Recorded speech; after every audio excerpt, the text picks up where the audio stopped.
zbog čega se zeleni venac zove zeleni venac? Zbog zelene pijace. Pa nema zelenila nigde.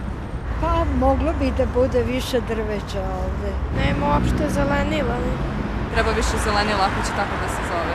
Postoji priča da je sredinom 19. veka Saksonka gospođa Herman držala kafanu na kojoj je iznad ulaza umesto natpisa stajao zeleni venac, po kome je i nazvan taj deo grada. Uskoro bi mogao i da opravda taj naziv. To će biti balkanski ekocentar, koristit će solarnu, geotermalnu i energiju vetra.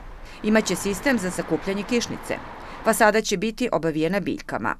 Iz tog razloga smo prvenstveno i raspisali konkurs kako bismo malo podigli svest uopšte o zelenoj arhitekturi, obnovljivim izvorima energije i o samoodrživosti koja je sada neki naš prioritet u ovom projektu. Radove ocenjuje žiri sastavljeno stručnjaka iz Srbije i inostranstva. Ovde sam da pronađemo najbolje rešenje za ovo mesto. Jedna od prvih stvari je samoodrživost. Za mene, zelena gradnja treba da služi ljudima da imaju najbolji kvalitet radnog i životnog prostora. Da se napravi zgrada koja je održiva, odnosno koja može sama sebe da na bazi energetskih komponenti izdržava, odnosno da emituje onu potrebnu količinu energije. Zelena gradnja je danas obavezna zato što treba da živimo u čistoj životnoj sredini. Tu ima više života. Lepo je u gradskom Sibilu videti zelenilo.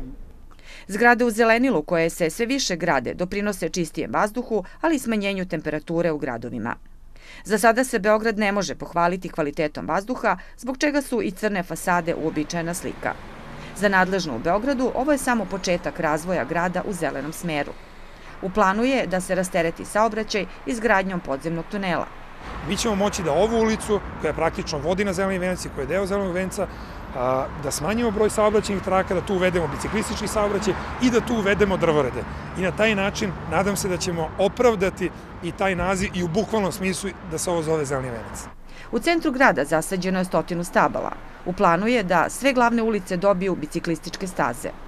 Rekonstruisano je oko 200 fasada, a sledeće godine biće rekonstruisano još 200.